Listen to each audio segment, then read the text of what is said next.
إن الذين آمنوا والذين هادوا والنصارى والصابئين من آمن بالله واليوم الآخر وعمل صالحا فلهم أجرهم عند ربهم ولا خوف عليهم ولا هم يحزنون.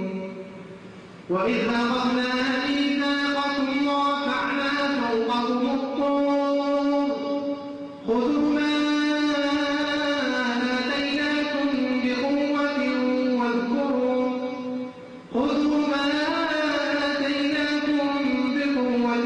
واذكروا ما فيه لعلكم تتقون. ثم توليتم من بعد ذلك فلولا فضل الله عليكم ورحمته لكنتم من الخاسرين. ولقد علمتم الذين اعتدوا منكم في السبت فقلنا لهم كونوا قردة خاسئين فجعلناها نكالا لما بين يديها وما خلفها وموعظة للمتقين.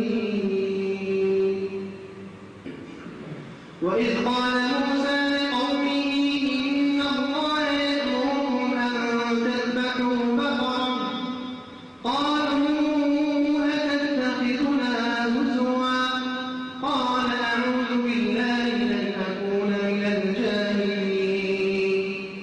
قالوا ادع لنا ربك يبين لنا ما هي قال إنه يقول إنها بقرة لا فارغ ولا بكر عوام بين ذلك فافعلوا ما تؤمرون. قالوا ادع لنا ربك يبين لنا ما لونها قال إنه يقول إنها بقرة صفراء فاقع لونها تسر الناظرين. قالوا ادع لنا ربك يبين لنا ما هي إن البقرة شابه علينا وإنا إن شاء الله لمهتدون.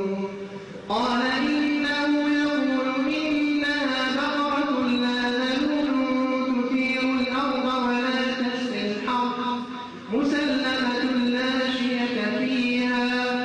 قالوا الآن جئت بالحق فذبحوها وما كانوا يفعلون.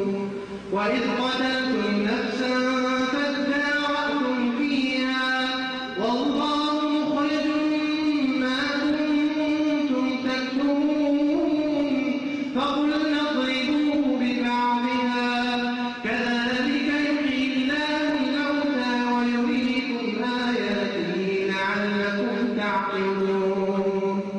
ثم قست قلوبكم من بعد ذلك فهي كالحجارة أو أشد قسوة وإن من الحجارة لما يتفجر منه الأنهار وإن منها لما يشقق فيخرج منه الماء وإن منها لما يهبط من خشية الله وما الله بغافل عما تعملون.